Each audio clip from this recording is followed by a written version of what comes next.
Boa tarde, né, a todas as pessoas aqui. É uma honra receber o Matheus Bueno Patrício, né, conosco, nessa tarde que nós falaremos, então, sobre as ações voltadas à questão climática, né, no estado do Paraná.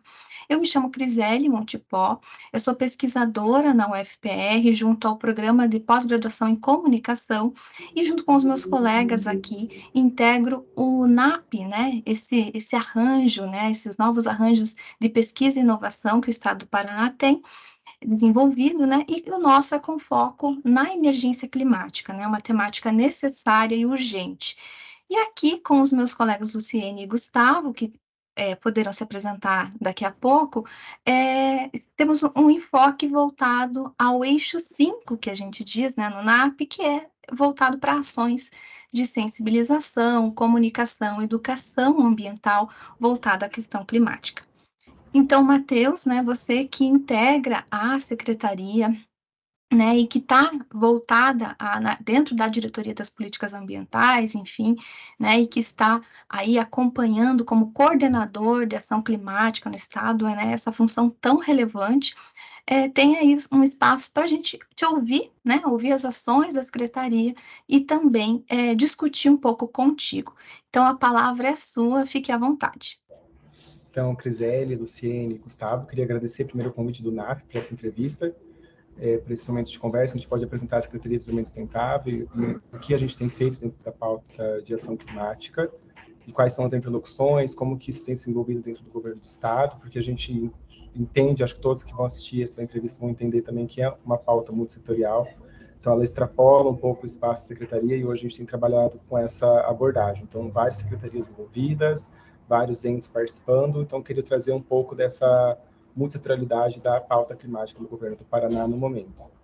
Eu sou engenheiro ambiental de formação, trabalhei na graduação com saneamento rural, e depois passei um pouco para ecologia da paisagem. Ali na ecologia da paisagem comecei a gostar do desenvolvimento territorial, entender um pouco sobre isso. No mestrado fui trabalhar com bacias hidrográficas, mais focado no armazenamento de carbono no solo e os aspectos climáticos sobre o armazenamento do carbono no solo. Hoje, no doutorado, faço uma interface entre esses dados de armazenamento de carbono no solo com a construção de políticas de desenvolvimento regional. Então, a ideia é como que o dado científico, a construção científica, ela impacta diretamente a construção de política pública dentro do âmbito da política baseada em evidências. Então, a ideia até que a gente traz aqui para a Secretaria também, por vezes, a gente tem alunos que estão nos mestrados da PUC, temos mestres já dentro da equipe, então o pessoal fazendo pós-graduação também está participando com a gente, então tem várias pessoas com especialização trabalhando dentro desse tema. Então a ideia é que a gente trazer também o que é ciência, e acho que essa aproximação com o NAP aqui simboliza isso tão bem, o que a ciência tem e que a gente pode já colocar dentro de políticas públicas para melhoria da qualidade de vida da nossa população. Acho que mais alguma informação de início? Acho que por enquanto é isso. Acho que é isso. Então, a gente já pode começar, de repente, né, com o que é bastante caro para o eixo 5, que é compreender quais ações, enfim, de sensibilização, de conscientização para o enfrentamento, né, da emergência climática têm sido realizadas já, né, desenvolvidas pelo governo do Estado do Paraná e por meio da coordenadoria, da diretoria e mesmo da secretaria. Isso. Hoje a Secretaria tem coordenação de recursos naturais, coordenação de patrimônio natural e educação ambiental, que fica aqui dentro da Diretoria de Políticas Ambientais, que tem tratado dessa pauta diretamente, no caso que a gente chama aqui de educação ambiental. Anteriormente, nós já trabalhávamos com ações de palestras, elaboração de materiais didáticos, capacitação de professores, de técnicos da Operação Verão, que é uma ação aqui da Secretaria que é altamente impactada pelos eventos climáticos extremos, especificamente. Então, são as ações de operação no litoral durante o verão. E agora a gente tem a intenção de começar um trabalho dentro da pauta de educação climática, especificamente, por meio do Fórum Paranaense de Mudanças Climáticas Globais. Então, dentro das câmaras temáticas que nós estamos prevendo para o fórum, uma delas é focada em educação e comunicação climática. Como que a gente pode criar estratégias, meios de comunicação que sejam acessíveis à população, de fácil comunicação e que repassem essas informações que nós estamos aqui no setor técnico, estamos criando. Então, nós queremos criar esses caminhos para que a gente consiga ter uma política estadual de educação climática ou um plano estadual de educação climática, aí uma decisão feita junto com a Câmara, para posteriormente conectá-la com o plano estadual de educação ambiental e a política estadual de educação ambiental. Isso com uma construção conjunta, né? Nós já tivemos algumas proposições vindo de organizações, da própria sociedade civil em relação a esse tema, só que a gente entende que a gente precisa tratar disso dentro do espaço de discussão que nós mesmos criamos, que é o Fórum Paranaense de Mudanças Climáticas Globais. Depois que o Fórum der essa aprovação, a Secretaria dá o encaminhamento das políticas e outras proposições que surgirem desse espaço. Então, nós saímos de uma ação muito prática, agora para um espaço mais de organização e participação social, né? De como que a gente se organiza, como que a gente torna isso uma política de Estado, e como que a gente efetiva isso diante do cenário que nós temos.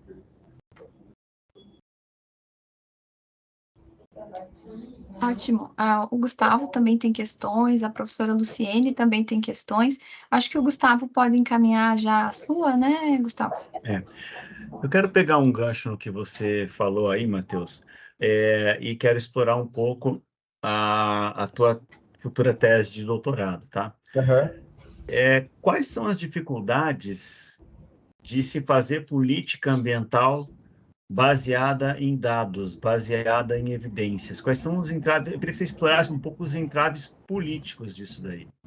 Entrave político. Eu acho que tem um primeiro ponto, que é a aceitabilidade, como que são recebidos esses dados e como que eles são entendidos por aqueles que estão na posição de construção da política pública, né? Porque a gente parte de um ponto de vista que nem todo mundo tem a mesma compreensão técnica de que nós estamos trabalhando, pesquisando constantemente, nós temos. Então, eu acho que sim, poderia dizer uma necessidade de capacitações para a interpretação de dados, para a construção da política pública. Então, assim, você sai de um dado estatístico para a construção de uma ação, isso é um caminho muito longo, porque você tem que ter uma capacidade de interpretação de dados muito bem estabelecida para tirar essa conclusão e vislumbrar uma possibilidade de uma ação. Então, assim, dentro do meu próprio trabalho, a minha grande complexidade, até com meus orientadores, a gente tem várias discussões em relação a isso, é se aquele dado que a gente conseguiu de forma científica, então, uma das partes que nós temos, eu faço avaliação do índice de qualidade de matéria orgânica no solo.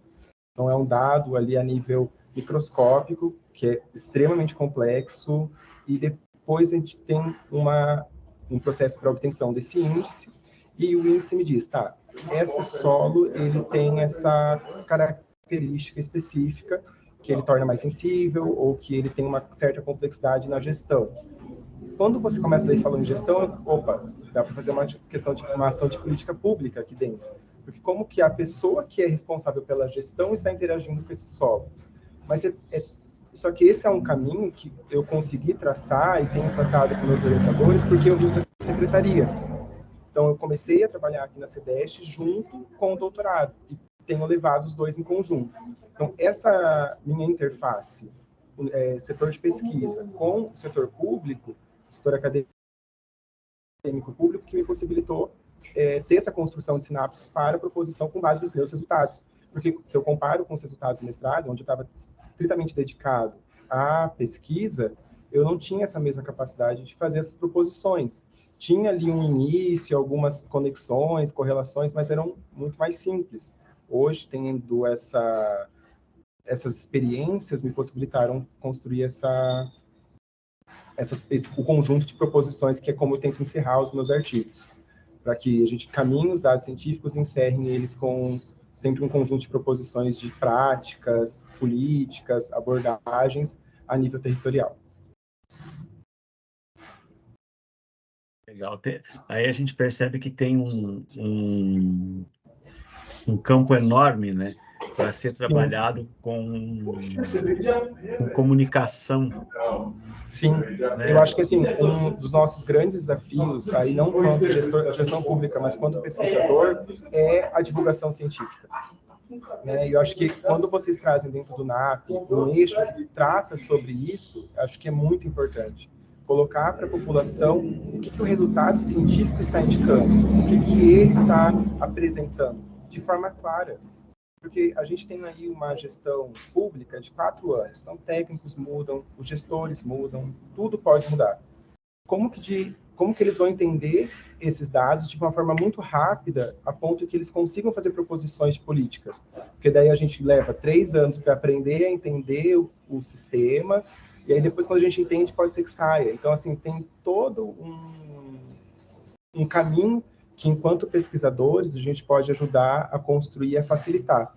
Então, acho que essa conexão entre secretaria e INAP, ela é muito importante para isso, né? Para como que nós, das secretarias, precisamos receber dados, precisamos receber informações, e como que as informações produzidas por vocês podem ser úteis para nós, para que a gente afine esse canal de comunicação, porque, assim, dentro do campo da pesquisa, o que eu observei em algumas pesquisas? Elas morrem ali, elas acabam com a publicação, elas estão ali nas revistas pagas, elas estão num campo inacessível para boa parte da população. Ok, tudo bem. Mas nós, enquanto pesquisadores, estamos trabalhando para essa população. Então, como que a gente não dá respostas para ela? Como que a gente não cria canais de comunicação para chegar até ela? Então, assim, recentemente estava tratando com meus professores sobre publicação, né? Um artigo para ser publicado na revista que nós queríamos eram 2.000 euros. Isso porque é uma revista aberta. Legal, então uma revista já é um ponto, né? Uma revista aberta está custando 2.000 euros. Aí, se não é aberta, você tem que pagar para acessar. Então, a gente está restringindo a produção científica a nichos muito específicos. E acho que a gente tem que, em certo ponto, quebrar um pouco dessa barreira e extrapolar. E ir para novos grupos, ir para novas pessoas, para que aquele que não tem capacidade, que não tem tempo, que não tem recurso, mas tem a necessidade, também receba essa informação. De uma forma, eu acho, democratizada. Uma democratização da informação. Grata. A professora Luciene também tem questões para você, Matheus. Ótimo. O microfone está fechado. Desculpa, eu fiz por causa dos barulhos, assim, à volta, como está gravando, né? Então, eu fiz para poder minimizar esses ruídos aí na gravação. Mas, enfim, então, boa tarde mais uma vez a vocês. Eu queria iniciar me apresentando bem rapidamente. O meu nome é Luciene Pimentel, eu sou professora aqui da PUC do Paraná, no programa de pós-graduação em gestão urbana, né? E também a PUC, né, está integrando, então, essa rede de pesquisa, não é, sobre emergências climáticas. E aí nós estamos participando de 2 eixos, principalmente, o eixo 3 e o eixo 5. O eixo 3, ele trata da questão sobre poluentes, né, e medidas de adaptação e mitigação nas cidades para tornar as cidades mais resilientes, né, a essas questões associadas com as mudanças climáticas. E o eixo 5, você conhece já, é o fórum que nós estamos aqui hoje, então. Então, eu queria perguntar a você, Matheus, sobre a questão de como a secretaria, não é, ela interage com outras agências, organizações, né, do Estado que também são importantes para a questão das mudanças climáticas, e se há alguma interação com as escolas, alguma iniciativa de se constituir um programa para ser incluído nas escolas, alguma coisa de maneira assim articulada, não é? Ou já com um conjunto de temáticas que seriam abordadas, alguma orientação nesse sentido? Sim. A articulação com outras instituições do Estado. Então, a gente tem uma previsão da Política Estadual sobre Mudança do Clima, a criação do Comitê Intersecretarial sobre Mudança do Clima. Então, a gente está nesse processo de estabelecimento desse espaço de discussão. Então, desde 2012, quando a lei foi publicada, ele ainda não teve nenhuma reunião, tá? A gente está tentando agora para novembro a primeira reunião, então a gente tem que colocar agendas e vários atores no mesmo espaço para a gente poder conseguir dar o peso para esse espaço que ele merece, acho que é necessário. Então, esse é um dos mecanismos que nós temos. O fórum é o outro, então o fórum a gente convida todos que estão dentro do comitê, convida a sociedade civil, as universidades, a academia, terceiro setor, então todos são convidados, é um espaço aberto para comunicação, então ele extrapola até as barreiras do Estado. Então a gente quer que o maior número de pessoas participem, então para quem assistir a entrevista fica aí o convite, o site da secretaria tem as informações para inscrição. Então tem esse outro espaço, mas a gente tem as articulações em grupos de trabalho. Então quando a gente vai fazer uma ação maior, então por exemplo, plano de descarbonização, plano de segurança hídrica, plano de ação climática, a questão de adaptação, educação climática, então a gente aciona os atores que são necessários para compor em grupos de trabalho internos, e aí a gente tem sempre um rito, né, que faz o convite, a pessoa indica e a gente publica uma resolução informando a sociedade que está sendo desenvolvido os trabalhos desse grupo de trabalho. Então, tem todo esse processo, um pouco burocrático, né, mas é uma forma que a gente tem de dar transparência à execução das nossas atividades, e aí demonstrar quais são os atores que estão sendo acionados para a execução desse processo. Quanto à participação das escolas. Bom, anteriormente, nós tínhamos atividades envolvidas com esses atores, né, com professores, com os alunos. Agora, a nossa ideia é que a gente estruture uma ação específica, que seria um programa, né, o ideal, já associado à Política Estadual de Educação Ambiental, para acessar esses espaços de uma forma já, como posso dizer, sistematizada, né? Só que a gente quer que isso aconteça de acordo com o fórum. Então, como a gente tem uma Câmara Temática de Educação Climática e Comunicação e Educação Climática prevista, a gente já quer fazer essa construção e isso ser um resultado do fórum, para que vocês, a sociedade, participem dessa construção e a gente já leve uma política já atrelada à imagem do fórum como resultado. A gente, às vezes, não cortar caminho e chegar ali na frente do fórum, discutir resultados. Não, vamos fazer uma construção conjunta, um programa específico com a participação dos especialistas, das pessoas que trabalham constantemente com esse tema, daqui da secretaria e de fora dela, para que a gente tenha um programa efetivo e que realmente seja aplicável.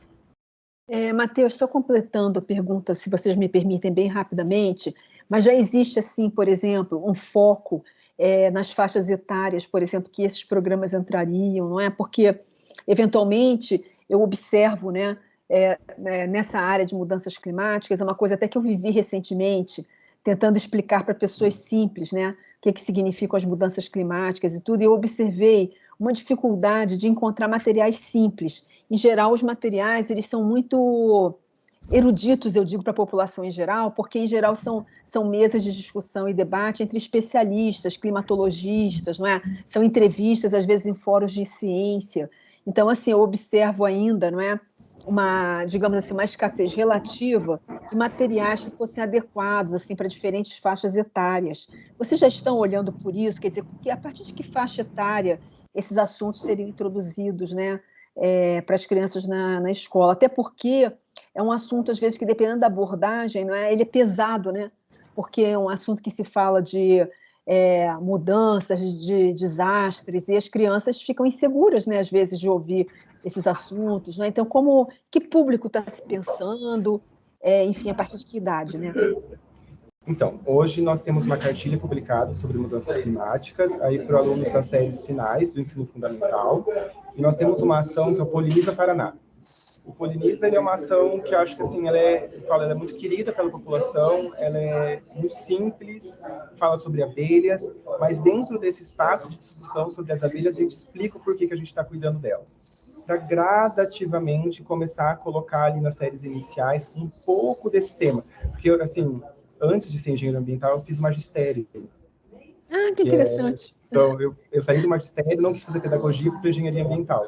Então, e aí isso me dá uma facilidade de entender isso que você colocou agora, da dificuldade que é você inserir alguns temas e que às vezes eles têm que ser inseridos assim, paulatinamente, né? Então você hoje vai falar sobre as árvores, sobre as abelhas. Aí depois você começa a falar o porquê que as abelhas estão sumindo e como se relacionam com as árvores. E depois você leva o porquê que acontece e vai criando um caminho cognitivo para a criança poder chegar no entendimento do que são as mudanças climáticas, do que se trata, qual que é a grandiosidade desse processo, como ele, como indivíduo, está inserido dentro desse campo. Até para a compreensão desses fenômenos, às vezes precisa de ter uma compreensão de física também, não é? Porque Sim. você fala aquecimento global, mas é uma palavra erudita para uma criança pequena, né? Assim. Sim, então você tem que levar, assim, e aí o que eu, na minha época de magistério, eu lembro que se você faz o processo com calma, por mais complexo que o tema seja, a criança entende. Eu não posso chegar, né, e expor o tema para ela de primeiro, só, aquecimento global é isso. Ela vai ficar sem entender porque assusta, né? Elas ficam meio, tipo, arredias com o tema, delas não entendem. E uma coisa que eu sempre percebo, a gente tem que ter respeito com o processo de aprendizagem. Se você respeita esse processo de aprendizagem, o tempo que ele leva, o caminho que ele tem para ser percorrido, todo o tema ele é possível de ser trabalhado. Porque as crianças são muito rápidas, né? Elas são é muito fácil. A gente tem um pouco mais de dificuldade quando a gente vai avançando nas nossas faixas etárias, a gente já tem mais dificuldade de pegar alguns temas do que eles. Então, eles têm essa complexidade. Mas com as crianças, eu acho que tem esse processo. A gente tem que entender como inserir os temas gradativamente. Então, o Poliniza Paraná, no começo falava só das abelhas, agora a gente está falando de desmatamento e um pouco dos impactos do desmatamento nas nossas palestras, para poder já começar a trazer, né, essas abordagens, necessidades.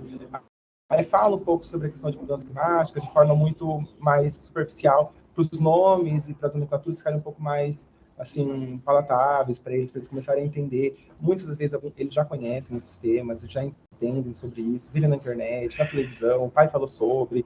Então, assim, tem toda uma bagagem que eles trazem que eles já apresentam para nós, mas não são todos. Então, a gente tem que entender que, né, temos um ponto aí para contornar. Então, todos eles têm que ter mais ou menos esse mesmo entendimento. Então, a gente não avança com tanta velocidade. Dentro das palestras, a gente tenta ir com algo mais calmo. Eu queria te perguntar também, assim, em especial o nosso NAP, que trata de emergências climáticas, e no nosso eixo 5, associado a esse mesmo assunto, você vê alguma área que nós poderíamos focar, ou alguma contribuição em especial que a gente pudesse dar, que fosse complementar ao que você já vem fazendo, quer dizer, que de alguma maneira, né, tivesse uma ação sinérgica com vocês, no sentido de que nós fôssemos úteis, não é, para as iniciativas que você já vem conduzindo. Sim. Tem reuniões passadas com a Criselle, com o Gustavo, com a professora Irene, a gente estava tratando sobre exatamente isso, né? Como que a Secretaria e o NAP possuem sinergia e como que a gente pode se aproveitar desse processo. O primeiro ponto que nós temos, e que foi até uma solicitação que a gente vai encaminhar para o NAP, é adaptação climática. Né? A Secretaria ela tem trabalhado em questão de mitigação, redução das emissões de gases, mas a gente entende que a adaptação climática é mais específica, né, regionalizada, ela tem características muito específicas para cada município, às vezes para cada região, e que as universidades acabam trabalhando isso com muita facilidade, né, porque vocês estão direto com a população, direto com os prefeitos, os estudantes da região, então tem ali uma capilaridade muito maior do que nós. Então, o nosso primeiro ponto, hoje, acho que com essa parceria que possa ser desenhada, é trabalhar a adaptação climática dos municípios. Aí, em nível regional, que na nossa preferência seria por bacias hidrográficas, ou a nível propriamente municipal. Daí vai um pouco da complexidade, de como que a gente vai fazer essa abordagem.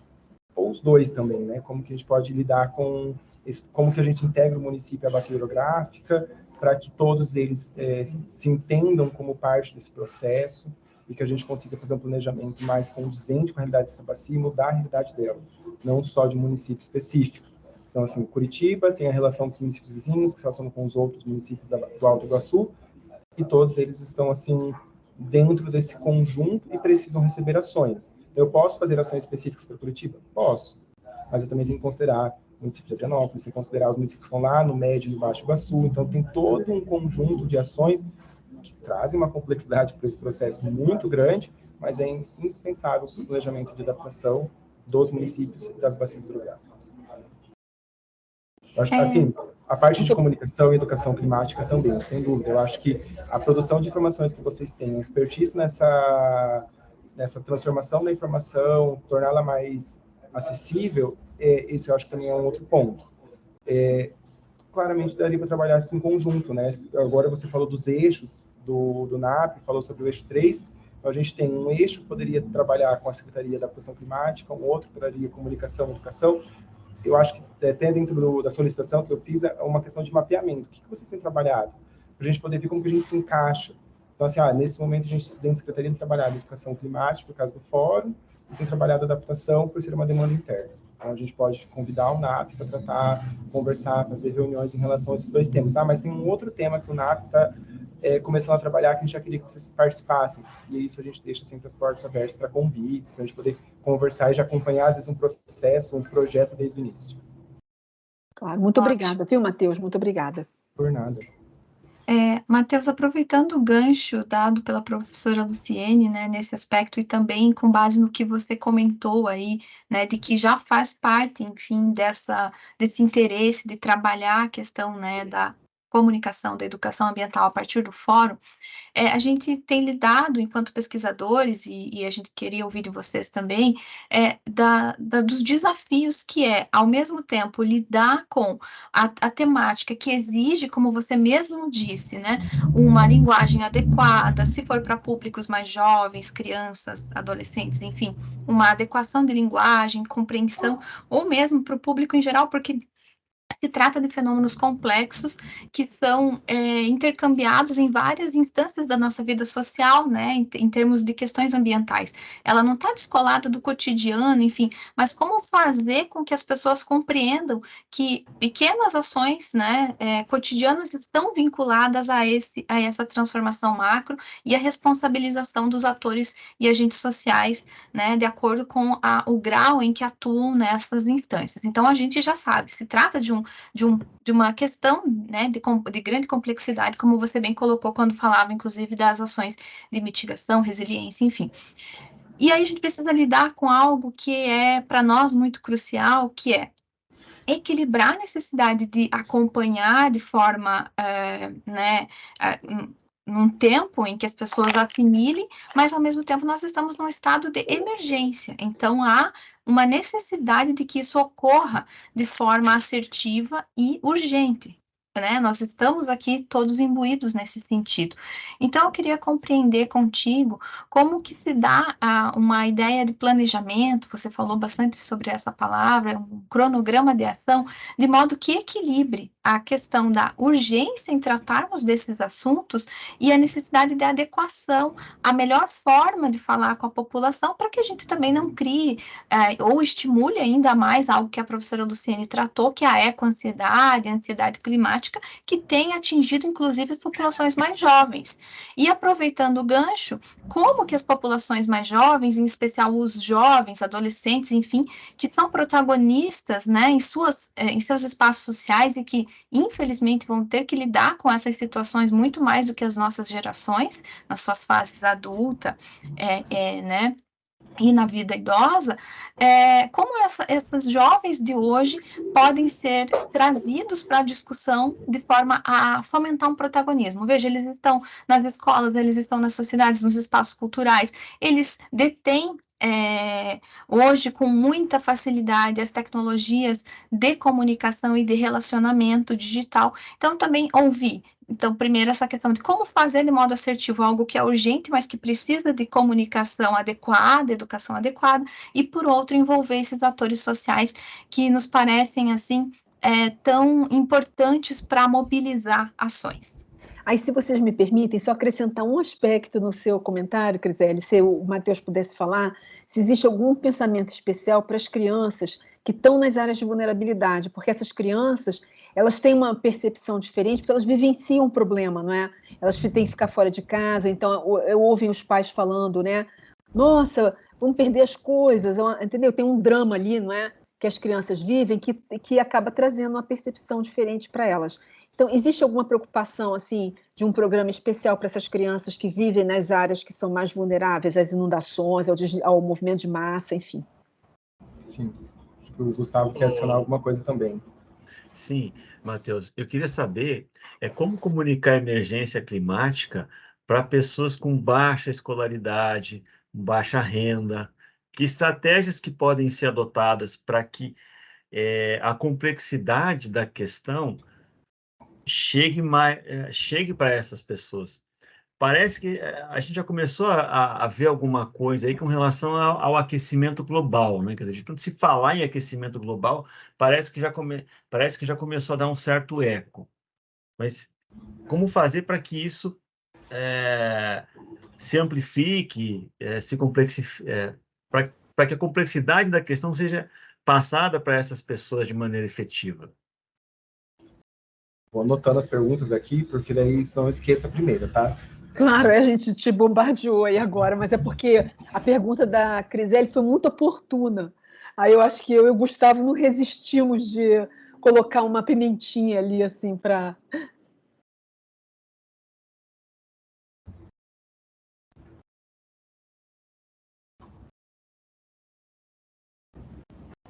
Porque quando ele falou das crianças, eu falei, tá, mas para a criança é fácil, a criança está na escola, mas e o adulto? E o adulto, né? Então, vamos lá. A primeira que a Gisele colocou sobre comunicar as emergências de uma forma, acho que mais tranquila, digamos assim, né? Nesses dias que a gente teve aí, nesse final de semana, do feriado do dia 7, foi dia 12, né? Que a gente teve um período de chuvas intensas, eu estava de férias, tipo, eu não dormi direito. Tipo, como a informação estava chegando, assim, estava me deixando ansioso. Obviamente pela posição, mas estava sentindo como que a população estava, né? Como que as pessoas estavam se sentindo esses dias, como que estava se criando um alarmismo, e que isso é preocupante de um ponto de vista, assim, qualidade de vida, né? As pessoas precisam também, assim, acho que a ansiedade às vezes ela estagna a gente da ação, então a gente tem que ter um pouco de equilíbrio em relação a isso. Acho que um ponto principal dentro desse comunicar é qual abordagem que vai ser dada. Se a gente vai ter aquela abordagem que vai ser, eu digo, não queria colocar isso, mas uma abordagem que é muito midiática, que é uma coisa extrema e que você vê só o problema, mas uma abordagem talvez colocaria um pouco esperançosa, né, de como que você, enquanto pessoa, pode participar desse processo de solução, quem que pode te ajudar, o que pode ser feito para as pessoas entenderem que há um problema, mas que a gente tem uma estrutura pronta para auxiliar, porque essa estrutura ela é uma resposta a esse problema. E eu acho que outro ponto importante da comunicação é entender que acho que daí tem um papel do Estado, né, de como que o Estado tem se posicionado em relação a isso, o que tem sido feito, quais são os produtos que têm sido colocados para a população, disponibilizados, para que ela entenda que tem algo sendo feito, que né, um cenário ideal a gente tenha respostas positivas e que uma redução de impactos climáticos dentro das comunidades, para que ela não se veja só diante do problema, para que ela se veja diante do pequeno passo que é para a solução. Então, assim, o que tem sido feito no dia a dia, o que tem sido feito no cotidiano, o que a administração pública tem feito, o que a academia tem feito, o que os grupos sociais têm feito. Então, assim, esse entendimento de que não é só um problema, que a pessoa não está sozinha no mundo, eu acho que é um ponto interessante para a gente repensar a nossa abordagem de repassar informações. E também, eu acho que não é só você colocar a informação naquele momento da tragédia, sabe? No momento do evento. É você tratar isso no cotidiano, para que a pessoa comece a se acostumar com a informação. Então, tipo, quando não, chegou esse momento, eu tenho que saber para onde eu tenho que ir, o que pode acontecer na minha região, que vai vir uma mensagem no meu celular. E aí vem o ponto do Gustavo, né? Como que as pessoas têm dificuldade de acessar essa informação, de entender, de ler, como que ela vai poder receber essa informação. E aí isso, depois de uma prestação do Murilo, daí orientando da Luciene, a gente ficou assim, tá, a gente tem nesse momento um sistema de alerta, que é o SMS para o CEP. Ok. Então a gente tem que ter uma melhoria para esse processo, para que as pessoas que não conseguem ler, que não conseguem interpretar aquela informação, elas consigam fazer isso por outra fonte, por outro meio, por outro caminho. Então, obviamente, a mídia, de forma geral, então, redes sociais, a televisão, rádio, tem participado desse processo de transmissão de informação. Eu acho que assim, estou inserido no tema, mas tenho percebido que cada vez mais tem se falado sobre isso. Então, quando acontece o evento, tem uma discussão muito maior. Mas isso não garante que todo mundo que tem necessidade de receber informação está recebendo da forma adequada. E isso é uma das nossas preocupações no momento. Obviamente, a gente ainda está se estruturando para como que a gente vai responder a esse processo e como que a gente vai aprimorar o nosso sistema de alerta de uma forma também que seja efetiva, mas não seja catastrófica, né? Que não se foque na catástrofe, que a gente possa suprir essa demanda e avançar em relação a isso. E aí é o ponto que o Gustavo falou. Então a gente tem, e aí tem acho que uma outra situação. Como que a gente se utiliza das abordagens de educação ambiental não formal para sensibilização e capacitação dessas comunidades? Então, o que a gente pode fazer e estruturar dentro do nosso plano de educação climática, programa de educação climática, para atender essa população?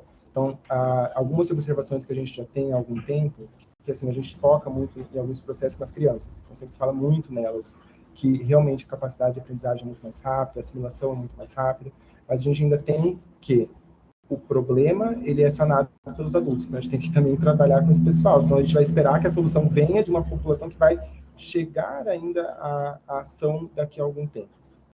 Então a gente tem que pensar na estrutura de educação não formal, aquela que extrapola o espaço da escola, da sala de aula, de uma forma acessível, dentro de ações que sejam coordenadas, que tenham um objetivo central muito bem definido, dentro desse conceito de como que a gente prepara a população, leva o conhecimento para ela sem causar a eco-ansiedade. Então tem toda, eu acho que uma construção a ser feita, e aí a definição da Câmara Temática do Fórum foi uma dessas desses meios que a gente chegou. Então, a gente vai fazer essa construção em conjunto desse programa para justamente sanar essa solução e trazer as diferentes abordagens e visões que, por vezes, nos faltam dentro da Secretaria. Então, na primeira reunião do fórum, uma pesquisadora colocou sobre a questão de migração também, só para colocar. E a gente, por não ter vivenciado, ter tanta proximidade, nossa, tipo, realmente é um tema muito óbvio, se for pensar, a gente tem, esse vai ser um dos grandes problemas dos eventos climáticos, então a gente não tinha se colocado diante dele. Na hora que ela colocou aqui, opa, então aqui a gente tem um ponto para aprofundar nossas discussões, algo de novo. Então, todo esse processo de discussão do fórum, da questão da educação climática, comunicação climática, ele é para ser levantado dentro desse espaço para a construção do programa em conjunto que eu tinha comentado numa resposta anterior. Aí, só fechando, participação de jovens nos nossos espaços, né? Uma grande observação que a gente tem feito na consulta pública do plano de ação e na participação do fórum é a participação das escolas na fase de ensino médio. Então, a gente recebeu, assim, muitas contribuições das escolas, dos alunos que estão nesse período, aí do 1º ao 3º ano, e aí isso é uma mobilização vinda dos professores. Então, os professores estão mobilizando suas turmas para que elas acessem esses espaços. Com essa observação, a gente tem estabelecido como ideia essa possibilidade futura de colocar o fórum para discussão com esses espaços também. Então, a gente centralizar o diálogo em um espaço que é o fórum e trazer públicos diversos para dentro dele. Porque daí a gente vai colocar o aluno do ensino médio para discutir no mesmo espaço, ou ouvir o pesquisador que está ali no pós-doutorado, que já tem anos de experiência, a própria administração pública, o setor econômico, então todo mundo dentro de um mesmo espaço para a gente poder democratizar esse acesso à informação. Mas essa com a fala da Luciene em relação com a fala da Criseli em relação aos jovens, eu acho que a gente pode também pensar em uma ação dentro do programa de educação climática para essa abordagem, para esse setor específico, porque daí eles começam a participar da construção da política pública também. E eu acho que isso também é interessante. Agora, não sei se eu coloquei os 4 pontos que vocês perguntaram. Eu acho, eu creio faltando que algum.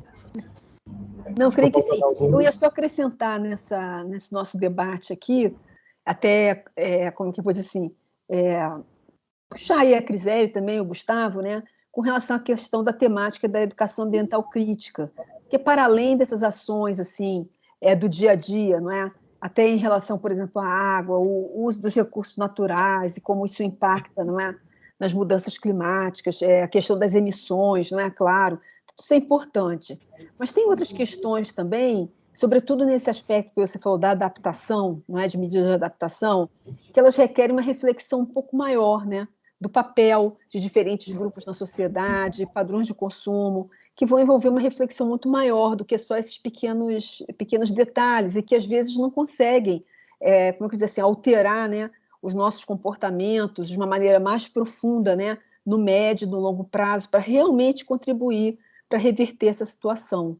Aí eu queria trazer esse assunto aqui, né, para o nosso debate. Só isso. Mas muito obrigado, viu, Matheus? Sua resposta foi muito clara e tudo. Muito obrigado pelo... Está sendo muito interessante a sua fala e tudo. Muito obrigada.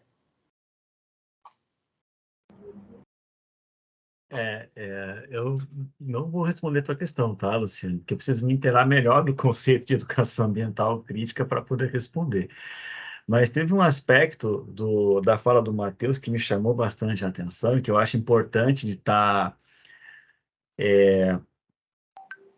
amplificando o debate com relação à questão da população migrante.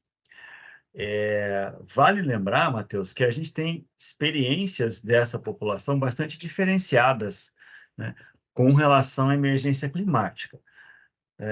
Destacando que a gente tem, de um lado, né, pensando na migração aqui do Paraná, e em especial aqui do Oeste Paranaense.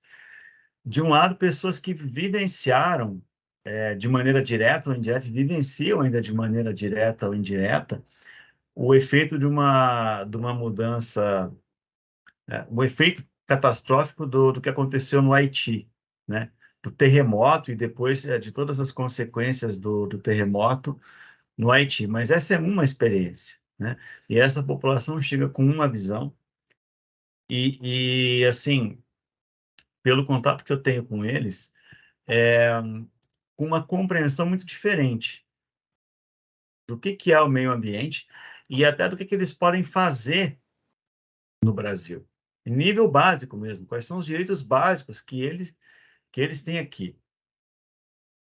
Do outro lado, você tem o senegalês, e aí não chega com a experiência do excesso de água, né? Mas chega com a experiência da falta de água. Na África, e o venezuelano, que é uma outra característica, uma outra forma de se tratar. Então, é muito importante que a gente comece a olhar para essa população, sim, porque eles estão ficando na ponta também, né? Eles estão indo habitar os lugares mais vulneráveis. Sim, e eu acho que assim, se tornou uma grande preocupação, né? Os movimentos de população dentro do estado, então a população que sai do meio rural por falta do recurso natural, então a gente tem secas extremas, inundações, então esse desequilíbrio dificulta esse processo de ocupação do meio rural. Então a gente tem que tomar um certo cuidado e pensar como que a gente mantém essa população ali com os recursos necessários, disponíveis, e tem a imigração dessas populações que vêm de países ou outros estados que estão passando pelos eventos climáticos extremos. Então, são tantas movimentações, elas são tão complexas, que a gente, assim, é um estudo de longo prazo, é um acompanhamento, é um olhar, assim, muito delicado, que realmente a gente precisa, enquanto gestão pública, e acho que a academia se aprofundar dentro desses temas.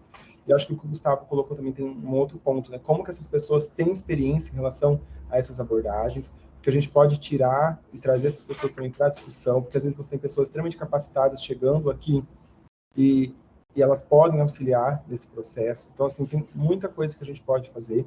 É um tema que, para mim, realmente é muito novo, eu preciso estudar mais, aprofundar e entender como que se dá, a gente tem, quais seriam as melhores abordagens, o que é necessário, quem que a gente tem que envolver. Então, dentro da Câmara de Justiça Climática, que a gente prevê para o fórum, a gente tem todas as secretarias envolvidas. Então, esse é um dos temas que a gente coloca para serem discutidos e acompanhados por a Secretaria de Justiça, Família, Direitos Humanos, para a gente poder dar um olhar direcionado a esse público.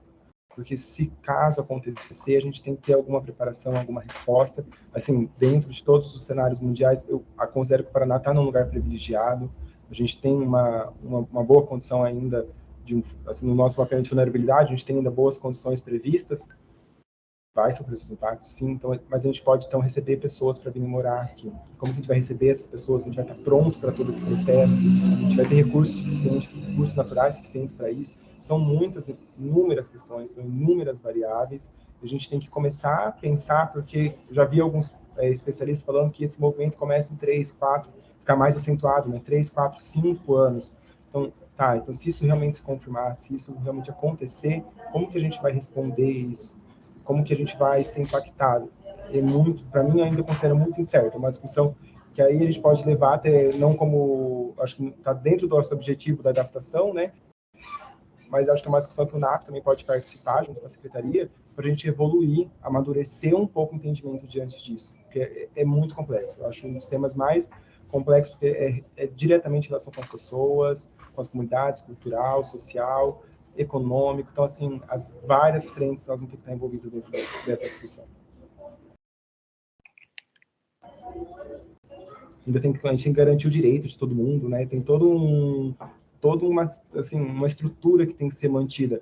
Eu conheço pessoal que atende ali dentro da Vila Torres, no posto de saúde, então eles falam assim, olha, eles são muito gratos pelo aquilo que o Brasil fornece, aquilo que o Brasil tem, mas a gente vai ter estrutura de manter essa qualidade de atendimento no nível de saúde, a gente vai ter qualidade de manter a disponibilidade de alimentos, segurança alimentar dessa população. Então tem muitas questões para serem discutidas. Eu acho que são muito complexas mesmo.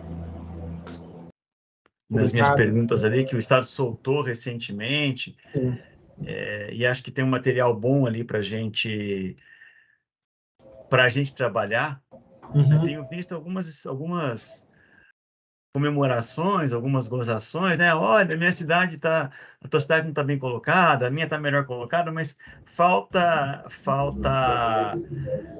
explorar aquele relatório ali como ferramenta para a instalação de política pública mesmo, né? Não é só ficar comparando uma cidade com a outra, né? E esse é com o outro. E esse é tipo um dos nossos desafios agora, né? De como que a gente auxilia esses municípios a redução de carbono, como que a gente beneficia aqueles que estão carbono neutro, então, ou né, negativo. Então tem todo um processo de desafios que a gente precisava desse mapeamento municipal tão bem feito pelo Cinepar para orientar as nossas políticas. Então a gente tem, assim, não estou falando em entrevista, mas a gente tem o selo Clima Paraná, que reconhece empresas, também trabalhando com municípios. Então, a nossa ideia é utilizar essa ferramenta que já existe, está desde 2015 vigente, para municipalizar as abordagens climáticas, né? O que é a ação climática municipal, o que o município pode fazer, o que ele tem que trabalhar, ou o que os municípios têm trabalhado, que pode servir como exemplo. Então, a gente tem criado até uma relação com o pessoal da Superintendência de Desenvolvimento Econômico e Social para trazer os ODS juntos, para trazer esse trabalho unificado, né, para os municípios, para que eles, juntamente conosco, com os nossos outros parceiros, possam ser reconhecidos por aquilo que eles já fazem no aspecto climático, não só climático, mas ESG também, que é outra sigla que está aí bombando. Então, se aproveitar dessas demandas, aspectos políticos, para dar um ar positivo, né, tornar essa agenda climática uma agenda positiva também, não só, né, tendo aquilo que a Criseli colocou, não só a eco-ansiedade. Então, a gente tem que pôr as pessoas para trabalhar, então elas não podem estar paralisadas. Tá certo, muito obrigado. A gente que agradece.